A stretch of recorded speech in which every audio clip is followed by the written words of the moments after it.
السلام علیکم ورحمۃ اللہ عالم اور عالم میں خوش آمدید۔ ناظرین کرام، علماء کرام یہاں پر تشریف فرما ہے۔ میرا اور ان علماء کرام کا 10 برسوں کا ساتھ ہے۔ یہ مجھ سے بہت اچھی طرح واقف ہیں، بہت اچھی طرح مجھے جانتے ہیں، اور میری تو ہمیشہ سے عادت رہی ہے اور اسی سے آغاز کروں گا کہ جب میں پروگرام ختم کرتا ہوں تو ہمیشہ یہ کہتا ہوں کہ اگر مجھ سے کوئی غلطی، کوئی سہو تو اپنے رب کے حضور معافی کا خواستگار اور توبہ کا طلبگار ہوں۔ اور میں ہمیشہ ہی اپنی زندگی کا یہ حصہ بنایا ہے کہ معافی مانگنا چاہیے، ہر لمحہ مانگنی چاہیے، ہر لحظہ مانگنی چاہیے۔ انسان خطاؤں کا پتلا ہے، کسی کا بھی ماضی کبھی شفاف نہیں رہا، اور ہمیشہ یہ کہنا چاہیے کہ میں اپنے گناہوں پر، گناہ ماضی ہو جاتا ہے اور توبہ حال ہو جاتی ہے اور مستقبل انعام ہو جاتا ہے۔ لہٰذا انسان کو ہمیشہ اپنے گناہوں پر معافی مانگتے رہنا چاہیے، اور میں ابھی بھی آغاز یہی کہہ کر کروں گا، میں اپنے تمام گناہوں پر، تمام خطاؤں پر اللہ سے معافی کا خواستگار ہوں۔ لیکن ناظرین کرام، نوچتے رہتے ہیں اپنے ہی بدن کی بوٹیاں، حاسدوں کو خود ہی اپنا میزباں بننا پڑا۔ کرتے ہیں ایسے ہی میری خامی کے تذکرے، اپنے عمل میں لوگ فرشتے ہوں جس طرح۔ بات بڑی مختصر سی ہے، اور وہ یہ ہے کہ جب آپ مقابلہ نہیں کر پائیں، جب آپ لڑ نہیں پائیں، تو پھر آپ کریکٹر اسیسنیشن پر آ جاتے ہیں، اور اس کے لیے آپ پھر ہر طرح کا سہارا لیتے ہیں۔ ہر وہ چیز، ہر وہ بات جو ماضی کا حصہ بن چکا ہو، آپ اسے نکال کر لاتے ہیں، پھر اسے ڈب کرتے ہیں، ڈبنگ کرتے ہیں۔ بڑی کوالٹی ہے ڈبنگ کے اندر، اور آپ کا تو ماشاءاللہ طرہ ہے ہر چیز کو ڈب کرنا۔ صحیح مسلم میں حضرت ابو ہریرہ رضی اللہ تعالی عنہ سے مروی ہے کہ نبی کریم صلی اللہ علیہ وآلہ وسلم نے ارشاد فرمایا کہ اے لوگوں، اگر تم نے کسی شخص کے بارے میں ایسی بات کہی جو اس کے اندر نہیں پائی جاتی تو تم نے اس پر بہتان لگایا۔ اور ایسے گمراہ لوگ ہر دور میں رہے ہیں ناظرین کرام، جو اپنے دور کے ہر اس شخص پر بہتان لگاتے ہیں جو حق کی بات اور دین کی بات کرتے ہیں۔ یہ وہ بدبخت ہیں جنہوں نے انبیاء کرام اور اولیاء کرام کو بھی نہیں بخشا۔ پھر تو ہم کیا شے ہیں، ہماری کیا اوقات ہے۔ انبیاء پر بھی ان کی امتوں کے گمراہ افراد طعنہ زنی کرتے تھے، ان کی دعوت رد کر دیتے تھے، الزام لگاتے تھے، تہمتیں تراشتے تھے، اور ہر زمانے میں منکرین کا گروہ اس کا ایک وجود رہا ہے۔ ہم وقت موقع کی طاق میں رہتا ہے اور اس کھوج میں لگا رہتا ہے کہ کسی طرح کلمہ حق بلند کرنے والوں کو تکلیف پہنچائی جائے، ایذا پہنچائی جائے، ان کو پریشانیوں میں مبتلا رکھا جائے۔ یہ اللہ اور اس کے رسول صلی اللہ علیہ وآلہ وسلم کے ذکر کو بلند ہوتا ہوا نہیں دیکھنا چاہتے۔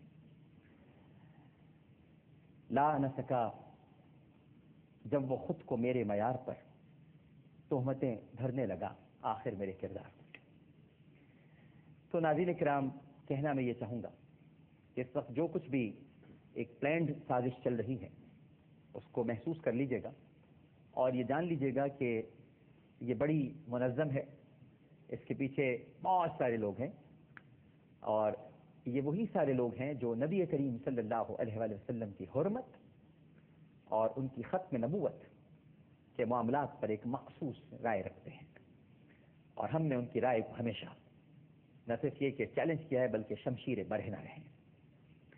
یہی بات صحابہ کرام رضوان اللہ تعالی علیہم اجمعین کی، ہم ان کے در کے غلاموں کے غلام ہیں، اور ہمیں فخر ہے کہ ہمارے صحابہ کرام میں سیدنا ابو بکر صدیق رضی اللہ تعالی عنہ، سیدنا فاروق اعظم رضی اللہ تعالی عنہ، سیدنا عثمان غنی رضی اللہ تعالی عنہ، سیدنا علی کرم اللہ وجہہ، اور ایسے لاتعداد ستارے ہیں کہ جن کی روشنی میں ہم سفر کرتے ہیں اور اپنی منزل کو تلاش کرتے ہیں۔ لہذا جو کچھ بھی ہو رہا ہے یہ بڑا پلانڈ ہے، بڑے پریشان ہیں لوگ، بڑے تکلیف میں ہیں ناظرین، بہت ہی تکلیف میں مبتلا ہو کر وہ ایسی اوچھی حرکتوں پر اتر آئے ہیں جن کا حقیقت سے کوئی تعلق نہیں، ہر چیز غلط ہے۔ اور آپ یاد رکھیے کہ آج کے دور میں کسی کی آواز نکال کر ڈب کر لینا کوئی اب اچنبے کی بات نہیں رہی ہے، منہ بھی ہلتے رہتے ہیں اور کچھ اور مدعا بھی بیان ہو جاتا ہے۔ تو بڑے خیال کی ضرورت ہے، بڑے احتیاط کی ضرورت ہے۔ یہ لوگ نہیں چاہتے کہ، ظاہر ہے کہ پہلے تو دین کو مذاق بنایا جائے اور پھر اس کے بعد اگر آپ 2 نمبر ہو گئے یا اللہ تعالیٰ نے آپ کو مقام عطا نہیں کیا تو پھر اس کے بعد آپ اوچھی نیچی اور گھٹیا حرکتوں پر اتریں اور کریکٹر ایسیسینیشن شروع کر دیں. شیخ سعدی فرماتے ہیں ناظرین کرام کہ میں نے حاسدین کے گروہ کو دیکھا جو اللہ کے ایک نیک بندے کی عیب جوئی کر رہا تھا. وہ شخص اپنی علمی بصیرت کے باعث مقبولیت حاصل کر چکا تھا اور حاسدین اس کی روز بروز بڑھتی ہوئی مقبولیت سے خوفزدہ تھے, پریشان تھے اور ہر وقت اس کی غیبت میں مصروف رہتے تھے.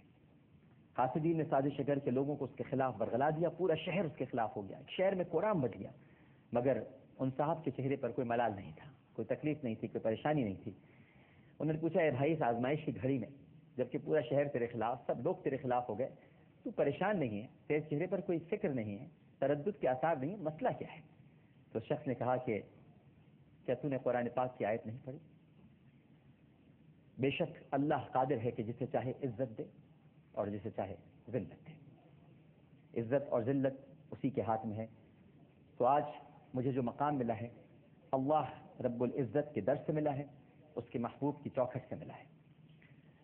راہ علم کا مسافر ہو یا راہ عشق کا, اس پر تہمتیں تو لگائی ہی جاتی ہیں. تو تہمتوں کی میں فکر نہیں کرتا, راستہ نہیں چھوڑنا چاہیے, جس راہ پر چل رہے ہیں اس پر چلتے رہنا چاہیے. یہ آزمائش ہے, یہ صبر کی گھڑیاں ہیں اور ان پر صبر کرنا چاہیے. بس صرف اتنا کہہ سکتا ہوں کہ سارے علماء کرام یہاں پر موجود ہیں, ان کی اجازت سے یہ بات ضرور عرض کروں گا کہ ہمارے امام اعظم ابو حنیفہ رحمہ اللہ تعالی, جب ان کا انتقال ہو گیا تو کسی نے ان کی خواب میں زیارت کی اور پوچھا, حضرت کیسی گزری؟ فرمایا, بخشش ہو گئی. پوچھا, کیا علم کی جو خدمت علم ہے اس کے سلسلے میں, جو آپ نے علم کی خدمت کی اس کے سلسلے میں آپ کی بخشش ہوئی؟ فرمایا نہیں.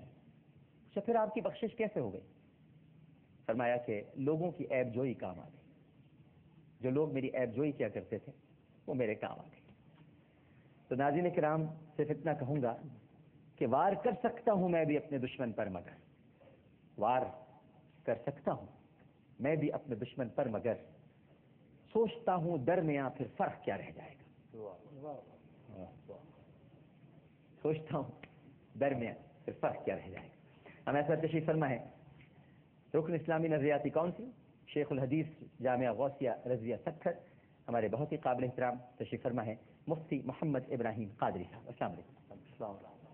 ان کے ساتھ تشریف فرما ہے علامہ احسان الہی ظہیر کے صاحبزادے, جمعیت اہل حدیث پاکستان کے سیکریٹری جنرل, قرآن و سنہ انسٹیٹیوٹ کے چیئرمین, بہت ہی قابل احترام حافظ ابتسام الہی ظہیر صاحب. السلام علیکم. وعلیکم السلام ورحمۃ اللہ وبرکاتہ. اور ان کے ساتھ تشریف فرما ہے ماشاء اللہ, بہت دنوں کی غیر حاضری ہو گئی آپ کی, اور بڑی محبت فرماتے ہیں, بڑی شفقت فرماتے ہیں. رئیس دارالافتاء اور محتمم ہیں جامعۃ الدارالخدا گلستان جوہر کراچی, سابق رئیس دارالافتاء جامعہ فاروقیہ کراچی, جامعہ اشرف المدارس کراچی, ہمارے آپ کے سب کے بہت ہی قابل احترام مفتی عبد الحمید ربانی صاحب. السلام علیکم. وعلیکم السلام. الحمدللہ. اور ان کے ساتھ حاضر موجود ہیں سربراہ مجلس علماء امامیہ پاکستان, خطیب شاہ کربلا, علامہ محمد علی عابد قمبری صاحب. السلام علیکم. وعلیکم السلام. مزاجی گرامی صاحبزادے بھی آج آپ کے ہیں ماشاء اللہ.